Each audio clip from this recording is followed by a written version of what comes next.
नमस्कार, सुबह के 9 बजने वाले हैं। वक्त है 9 की 9 खबर का और मैं हूं आपके साथ विभा उपाध्याय। और इस वक्त की बड़ी खबर, सबसे बड़ी खबर इस वक्त अलकायदा मुखिया अल जवाहिरी से जुड़ी हुई आ रही है, जिसमें जानकारी ये कि मारा गया आतंक का आका अलकायदा का मुखिया अल जवाहिरी को मार गिराया गया है। अमेरिका के ड्रोन हमले में यह मारा गया है। अफगानिस्तान में अमेरिका ने आतंक विरोधी ऑपरेशन चलाया, जिसमें अब ये बड़ी कार्रवाई अमेरिका की तरफ से, जिसमें ड्रोन हमले में अलकायदा के आका को मार गिराया गया है। ड्रोन हमले में अल जवाहिरी के घर पर यह स्ट्राइक किया गया है और न्यूज़ 18 पर ड्रोन स्ट्राइक की एक्सक्लूसिव तस्वीरें। तो काबुल में अल जवाहिरी के घर पर देखिए ड्रोन स्ट्राइक किया गया और न्यूज़ 18 पर ड्रोन स्ट्राइक की एक्सक्लूसिव तस्वीरें आपके सामने। अल जवाहिरी के घर पर ड्रोन स्ट्राइक की तस्वीरों से यह जाहिर होता है कि कैसे अफगानिस्तान के काबुल में अमेरिका ने खुफिया ऑपरेशन चलाकर अल जवाहिरी के घर पर ड्रोन स्ट्राइक किया और इसमें अल जवाहिरी को मार गिराया गया है। The United States successfully concluded an airstrike in Kabul, Afghanistan that killed the emir of Al-Qaeda, Ayman al-Zawahiri. You know, Zawahiri was bin Laden's leader. तो दो तस्वीरें आपके टीवी स्क्रीन पर हैं और पहली तस्वीर ओसामा बिन लादेन के खात्मे की तस्वीर, दूसरी तस्वीर अल जवाहिरी की, जहां पर ड्रोन हमले में अल जवाहिरी को भी खत्म कर दिया गया है। पहले लादेन को शिकार बनाया गया और उसके बाद फिर अल जवाहिरी को भी मौत के घाट उतार दिया। अमेरिका की तरफ से आतंकवाद को लेकर एक बड़ी कार्रवाई की गई है, जिसमें ड्रोन स्ट्राइक के जरिए यह बड़ी कार्रवाई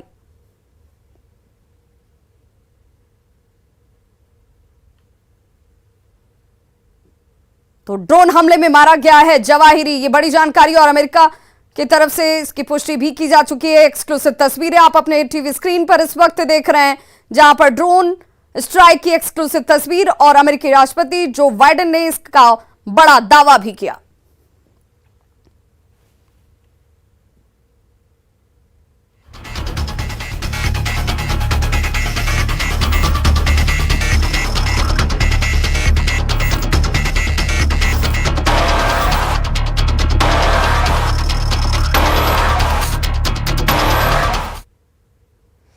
तो नदियों के उफान और मुश्किल में जान, इस वक्त इन इलाकों में रहने वाले लोगों की बेबसी यही है कि कई नदियां इस वक्त उफान पर आ चुकी हैं। पटना में जल संसाधन विभाग ने इसे लेकर अलर्ट जारी कर दिया है। नेपाल में भारी बारिश के बाद कई नदियों में इस वक्त उफान है, जिनमें कोसी, कमला, बागमती नदी खतरे के निशान से ऊपर बह रही हैं। गंगा और गंडक नदी का जलस्तर भी बढ़ रहा है और इसी को ध्यान में रखते हुए इस वक्त जल संसाधन विभाग की तरफ से भी अलर्ट जारी कर दिए गए। नेपाल में लगातार भारी बारिश के बाद से तमाम नदियों का जलस्तर बढ़ा हुआ है, जिसमें कोसी, कमला, बागमती नदी खतरे के निशान से ऊपर बह रही है।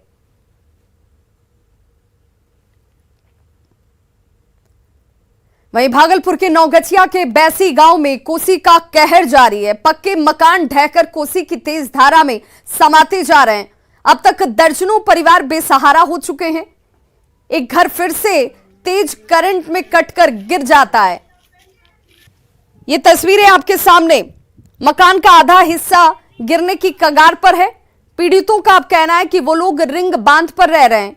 जल संसाधन विभाग के एसडीओ ने कहा कि आज जो घर गिरा पहले से पानी में था, वहां भी कटाव रोधी कार्य किए गए थे। इसकी मरम्मत का भी काम किया जा रहा है। और ये तस्वीर देखिए, जहां पर कटाव की जद में एक एक करके मकान, खेत खलियान सब कुछ आ रहे हैं। बहुत भयानक स्थिति आप देख ही रहे हैं। 100 से अधिक घर गिर गया है। सरकार की तरफ से कोई पहल नहीं। एक दिन सीओ साहब देखने के लिए आए थे, लगभग आज से 20 दिन पहले।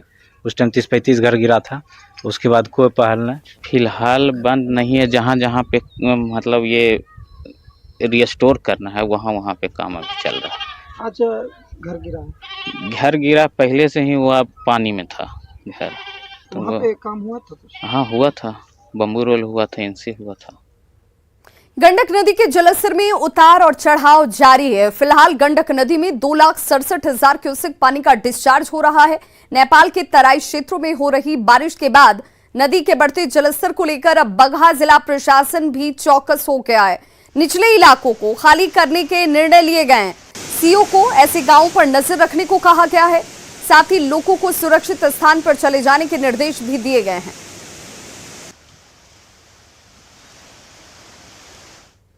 तो गंडक नदी के साथ ही बगहा के सुदूर इलाकों की अगर बात कर लें तो पहाड़ी नदियों का कहर यहां पर भी बरप रहा। और ये तस्वीर देखिए आपके टीवी स्क्रीन पर, बगहा के 2 पंचायतों के 26 गांव पहाड़ी नदियों के जलस्तर में वृद्धि के बाद से अब टापू में तब्दील हो गए हैं। लोग जान जोखिम में डालकर देखिए कैसे इन पहाड़ी नदी को पार कर रहे हैं। ये पहाड़ी नदी हरहा है जिसे लोगों की तरफ से पार किया जा रहा है और जान जोखिम में डाली जा रही है। बाइक को कंधे पर उठाकर गांव के युवक जो हैं वो जरूरी कार्य के लिए यहां से निकलते हैं।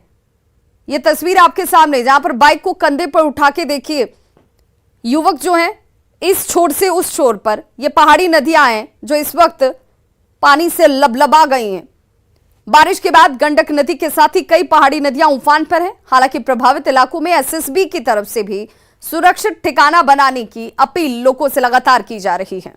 गंडक नदी का पानी शाम तक बाढ़ आने की संभावना है, इसलिए सभी लोगों को सूचित किया जाता है कि आप लोग कहीं सुरक्षित स्थान पर चले जाएं। तो पश्चिम चंपारण के रामनगर में पिछले वर्ष आई भयंकर बाढ़ ने गांव की जमीन 15 फीट गहराई तक बहा ली थी, लेकिन 600 साल पुराना और 100 फीट गहरा कुआं अपनी जगह पर टिका रहा। लेकिन यह कुआं आज धराशायी हो गया। बारिश के बाद जलस्तर में हुई वृद्धि के बाद कुआं गिर पड़ा। और यह तस्वीर आप देख रहे हैं लालखेरे में।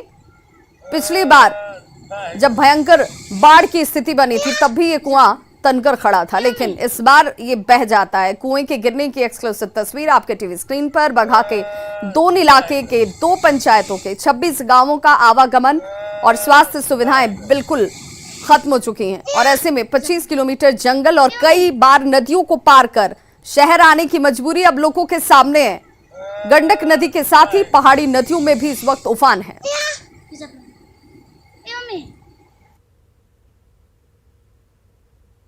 और अब आपको एक सरकारी अस्पताल की तस्वीर दिखाते हैं। पहले बारिश नहीं हो रही थी। जब बारिश की शुरुआत हुई तो बारिश ने कैसे तमाम दावों की पोल खोल दी। गोपालगंज की ये तस्वीर है जहां पर मूसलाधार बारिश के बाद मॉडल सदर अस्पताल सिर्फ पानी ही पानी में नजर आ रहा है। व्यवस्थाओं की पोल तो खुली रही है। अस्पताल परिसर तालाब में तब्दील हो चुका है। इमरजेंसी वार्ड से लेकर प्रसव वार्ड तक जहां तक आपकी नजर जाएगी आपको सिर्फ पानी का साम्राज्य नजर आएगा। जल जमाव की वजह से मरीज और डॉक्टर सब परेशान हैं। दिक्कत ये है कि जब हम लोग मेरे भाई का जैसे कि सांप काट दिया है तो आए हुए हैं सदर अस्पताल में, देखा पूरा पानी पूरा भरा हुआ है। तो ऐसा नहीं रहना चाहिए। पानी तो कम से कम जमा नहीं होना चाहिए। सदर अस्पताल है, गोपालगंज अपना सिटी का है, लेकिन क्या किया जाए, मजबूरी है, देखना पड़ेगा। मूसलाधार बारिश के बाद सदर अस्पताल का परिसर है वो जल जमाव में तब्दील हो गया। अस्पताल परिसर इस वक्त पानी हो गया। रात के तकरीबन 10 बज रहे हैं और आप देख सकते हैं तस्वीरों में ये अस्पताल परिसर है। इमरजेंसी वार्ड की बाहर की ये तस्वीर है जहां पर बारिश का पानी जमा हो गया और बाहर से जो नाला का पानी है वो भी अस्पताल परिसर में प्रवेश कर रहा है। अंदर की तस्वीरें दिखाएंगे। इसके पहले बाहर जो स्वास्थ्य प्रबंधक दिख रहे हैं काफ़ी परेशान दिख रहे हैं, इनसे ही बात करते हैं। ये इतना बारिश का पानी कैसे जमा हो गया? बारिश का पानी एक्चुअली शाम को पड़ रहा था और बारिश इतना मूसलाधार हुआ है और ये हमारा जो अस्पताल का जो फर्श है रोड से काफ़ी नीचे है, जिसके चलते रोड का पानी भी इधर आ जा रहा है। तो कैसे आप ये पानी की निकासी करेंगे? जिला पदाधिकारी गोपालगंज से वार्ता होने के बाद उन्होंने एग्जीक्यूटिव इंजीनियर और नगर परिषद के लोगों को भेजा है यहाँ पर, और हमारे पास भी अस्पताल का अपना मोटर है, उससे हम लोग पानी को रोड की तरफ प्रवाहित करेंगे। कब तक निकल जाएगा पानी? सभी लोग लगे हुए हैं उस पर युद्ध स्तर से। संभवतः आधा से 1 घंटा में निकल जाने की संभावना है। ये अस्पताल प्रबंधक है। आपको हम अंदर की तस्वीरें दिखाते हैं जहां पर मरीजों के वार्ड में जो बारिश का पानी है वो प्रवेश कर गया है और कितनी परेशानी हो रही है। यहाँ जो अस्पताल में भर्ती मरीज है उन्हें कितनी परेशानी हो रही है। अंदर की तस्वीरें दिखा रहे हैं आपको। ये अस्पताल का इमरजेंसी वार्ड है, मॉडल सदर अस्पताल है। यहाँ आप देख सकते हैं कि किस तरह से बारिश का पानी जमा हो गया है। ये अंदर की तस्वीरें हैं रेड एरिया का ये वार्ड है जहाँ पर इस वक्त मरीज भर्ती है। आप देख सकते हैं अब नीचे जो है पूरा पानी है और मरीज जो है वो ऊपर बेड पे हैं। कई मरीज यहाँ से बारिश की वजह से चले भी गए हैं। और मेरे इस साइड ठीक जो है डॉक्टर हैं इमरजेंसी वार्ड के, हम उनसे भी बात कर लेते हैं कितनी परेशानी हो रही है इस हालात में जब पूरा अस्पताल परिसर पानी पानी है। डॉक्टर साहब, आप लोग कब से यहाँ ड्यूटी कर रहे हैं, कैसे इस हालात में? अभी तो मेरा ड्यूटी 2 बजे से था, 2 से 9 तक है इवनिंग ड्यूटी इमरजेंसी के। बारिश जब शुरू हुई उसके बाद से आधा घंटा बाद पानी भरना शुरू हो गया।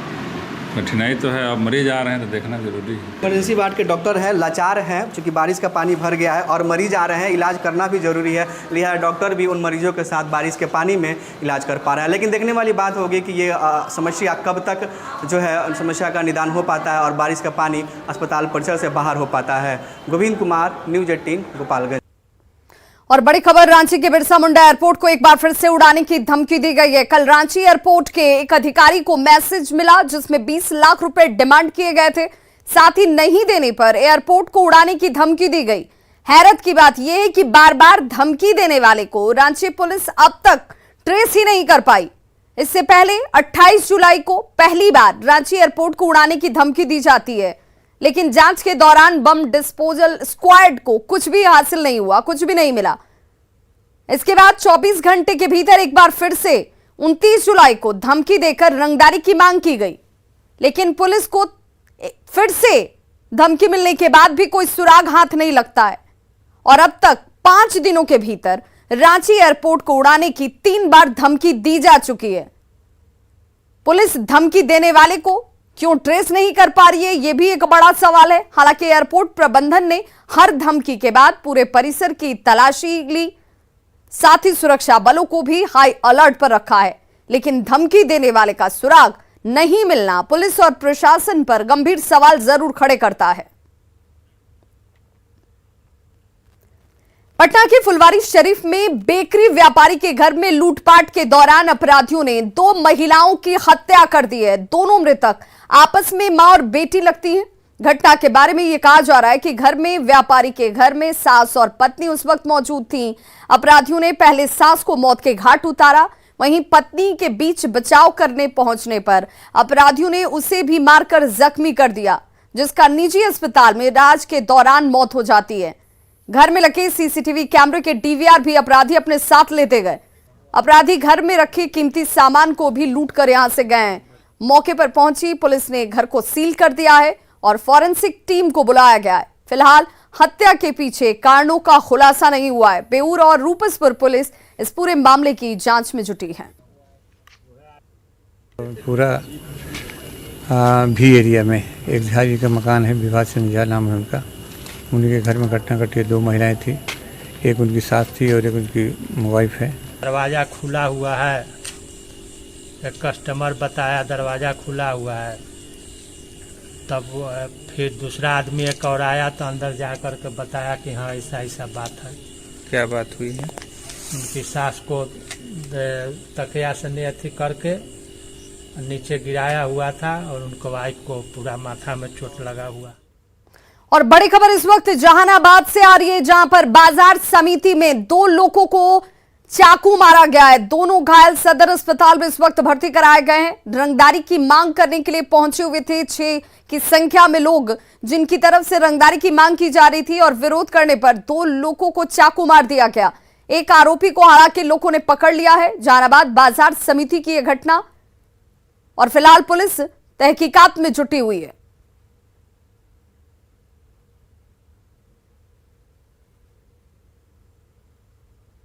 पटना के फतुहा में 4 लेन के किनारे एक सूटकेस से महिला के शव को बरामद किया गया।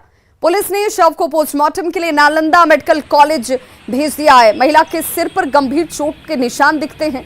आशंका ये जाहिर की जा रही है कि महिला की कहीं और हत्या कर शव को एनएच के किनारे फेंक दिया गया होगा। फिलहाल पुलिस शव की पहचान और हत्या के कारणों को तलाशने में जुटी है। खगड़िया में अपराधियों ने चातर पंचायत के पैक्स अध्यक्ष की गोली मारकर हत्या कर दी। पैक्स अध्यक्ष चंदन यादव बाइक से अपने घर जा रहे थे और इसी दौरान अपराधियों ने उनकी गोली मारकर हत्या की है। घटना की सूचना मिलने के बाद सदर डीएसपी समेत कई पुलिसकर्मी पहुंचे। परिजनों ने पुलिस प्रशासन के खिलाफ जमकर नारेबाजी भी की। फिलहाल पुलिस पूरे मामले की छानबीन में जुटी है। झारखंड के गिरिडीह के नक्सल प्रभावित तीसरी प्रखंड के आदिवासी बहुल लक्ष्मी बथान गांव से जो तस्वीर सामने आई वो सबको हैरान करने वाली है। यहां बीमार बच्चे को अस्पताल तक ले जाने के लिए लोग खाट पर लिटाकर कंधे पर लाद कर लेकर जाते हैं। गंदा पानी पीने से 14 साल के किशोर को डायरिया हो गया था, जिससे उसकी तबीयत बिगड़ गई।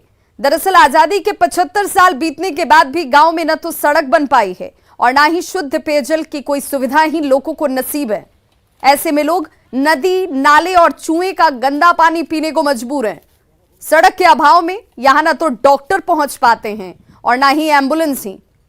1 साल पहले एक गर्भवती महिला भी खाट से यहां से अस्पताल ले जाई जा रही थी, जिस दौरान रास्ते में ही उसकी मौत हो जाती है। इसके बाद प्रशासन की तरफ से रास्ता बनवाने के साथ पेयजल और मोबाइल टावर लगाने का आश्वासन दिया गया था, लेकिन सिर्फ आश्वासन ही रह गया। वो सारे वादे हवा हवाई हो गए, क्योंकि एक बार फिर से तस्वीर देखिए, मरीज भी भगवान भरोसे ही हैं।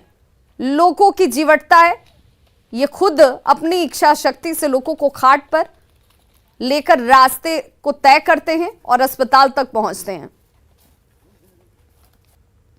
था मैंने कि आज 1 हफ्ता से उसका तबीयत खराब हुआ है।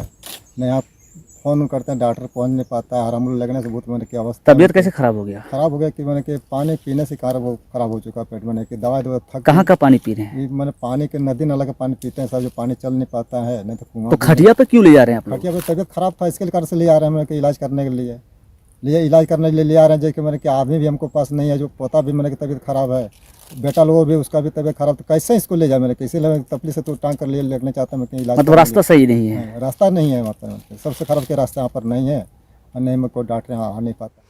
धनबाद में एक तेज रफ्तार ट्रक ने बाइक सवार को अपनी चपेट में ले लिया, जिससे मौके पर ही बाइक सवार की मौत हो गई। सुदामडी थाना क्षेत्र के सिंदरी झरिया मुख्य मार्ग में नूनूडीह मोड़ के पास यह हादसा हुआ। पुलिस ने शव को कब्जे में लेकर पोस्टमार्टम के लिए SNMMCH भेज दिया।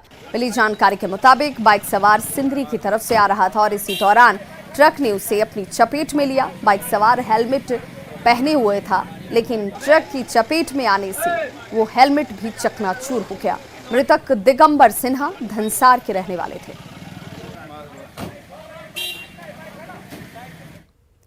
झारखंड में मंकी पॉक्स के संदिग्ध मरीजों की संख्या बढ़ती जा रही है। पहले गढ़वा और पलामू से मंकी पॉक्स के संदिग्ध मरीज सामने आए, लेकिन अब बाबा नगरी देवघर से मंकी पॉक्स का संदिग्ध मरीज मिलने से हड़कंप मच गया है। हालांकि अभी तक मरीज में बीमारी की पुष्टि नहीं हुई है, लेकिन संदिग्ध केस के मिलने के बाद स्वास्थ्य विभाग और प्रशासन अलर्ट मोड पर जरूर है। देवघर आने वाले रेल यात्री और हवाई जहाज से आने वाले लोगों की जांच की जा रही है। जांच के दौरान मंकी पॉक्स का संदिग्ध मरीज मिला, जिसका सैंपल जांच के लिए लैब में भेजा गया है। दरअसल 2 साल से कोरोना की वजह से बाबा धाम में श्रावणी मेले का आयोजन नहीं हुआ था, लेकिन इस बार हालात सामान्य होने पर राजकीय मेले का आयोजन किया गया, जिसमें काफी संख्या में श्रद्धालु देवघर पहुंच रहे हैं और ऐसे में प्रशासन के लिए चुनौतियां काफी बढ़ गई हैं।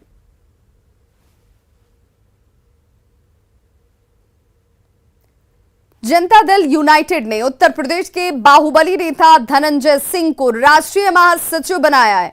25,000 के इनामी रहे धनंजय सिंह को जेडीयू में इतनी बड़ी जिम्मेदारी मिलने पर बिहार में सियासी बवाल शुरू हो चुका है।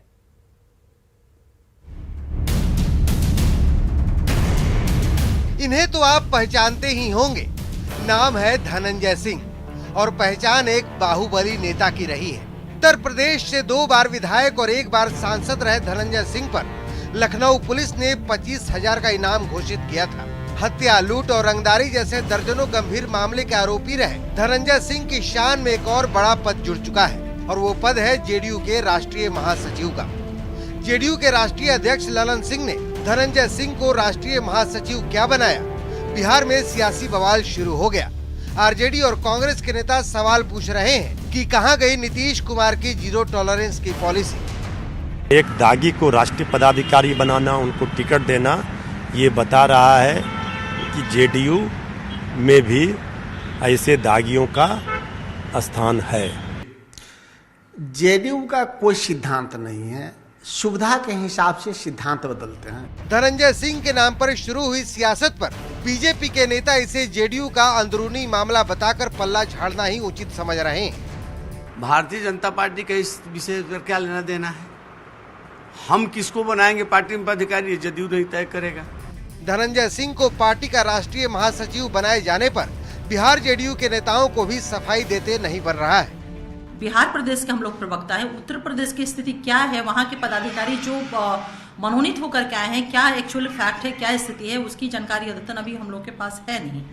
हालांकि धनंजय सिंह 2022 का विधानसभा चुनाव जेडीयू के ही टिकट पर उत्तर प्रदेश की मल्हानी सीट से लड़ चुके हैं, लेकिन तब किसी ने सवाल नहीं उठाया था। न्यूज़ 18 के लिए पटना से संजय कुमार की रिपोर्ट। और बड़ी खबर इस वक्त छपरा से आ रही है, जहां पर 2 लोगों की संदिग्ध परिस्थितियों में मौत हुई है। जहरीली शराब से दोनों की मौत की आशंका जाहिर की जा रही है, लेकिन इसे अभी फिलहाल संदिग्ध मौत माना जा रहा है। एक व्यक्ति की तबीयत खराब है, अस्पताल में उसका इलाज इस वक्त होता हुआ। लेकिन ये बड़ी खबर इस वक्त छपरा से, जहां के पानापुर के जेपुरा गांव की ये घटना, 2 लोगों की संदिग्ध मौत हो चुकी है। हालांकि गांव वाले लोग ये कह रहे हैं कि शराब पीने की वजह से मौत हुई है। और संवाददाता संतोष गुप्ता हमारे साथ इस वक्त ज्यादा जानकारी के साथ फोन लाइन पर जुड़ गए हैं। संतोष, क्या जानकारी मिल रही है? संदिग्ध मौत के पीछे घर वालों का क्या बयान है? देखिए, घर वालों का ये बयान है कि लोग शराब पीते थे और शराब पी करके आए थे। हालांकि मौत किस कारणों से हुई है इसका अभी पता नहीं चल सका है। प्रशासनिक स्तर पर कोई पुष्टि नहीं कर रहा है। उत्पाद विभाग के अधिकारियों को भी इस मामले की जानकारी नहीं है, लेकिन हमें जो जानकारी मिली है उसके अनुसार 2 लोगों की मौत हुई है पिछले 24 घंटे के अंदर। एक व्यक्ति की हालत खराब है, तबीयत खराब है, जिसकी आंखों की रोशनी चली गई है। और जहरीली शराब कांड में जैसे पहले भी हुए हैं, अधिकांश मामलों में ऐसा देखा गया है कि जहरीली शराब का असर आंखों पर होता है। पहले आंखों की रोशनी जाती है, फिर धीरे धीरे तबीयत और तेज बिगड़ते जाती है। तो प्रशासन की टीम, अब जानकारी जब मिली है मीडिया के द्वारा, तो प्रशासन की टीम इस पूरे मामले की छानबीन में जुट गई है। पुलिस ने कहा है कि इस मामले की छानबीन के बाद ही स्पष्ट हो पाएगा। एक व्यक्ति की मौत अस्पताल में हुई है, उसके पोस्टमार्टम की बात कही जा रही है। एक अन्य व्यक्ति कहीं इलाज करा रहा है निजी अस्पताल में, उसकी भी तलाश की जा रही है। एक अन्य व्यक्ति जिसकी मौत हुई है उसकी लाश को लोगों ने जला दिया है। तो कुल मिला के अभी ये घटना भी तुरंत सामने आई है और इलाके में अब छानबीन की जा रही है कि कोई और किसी अन्य की तबीयत खराब है कि नहीं। लेकिन मैं बता दूं कि छपरा में पहले भी ऐसे कई मामले सामने आ चुके हैं, जहरीली शराब की बड़ी घटनाएं हो चुकी है, जब 20 की संख्या में लोगों की मौत हुई थी। और अब देखना होगा कि इन 2 मौतों के पीछे वजह क्या प्रशासनिक टीम की तरफ से बताई जाती है। बहुत बहुत शुक्रिया संजय इस तमाम जानकारी के लिए।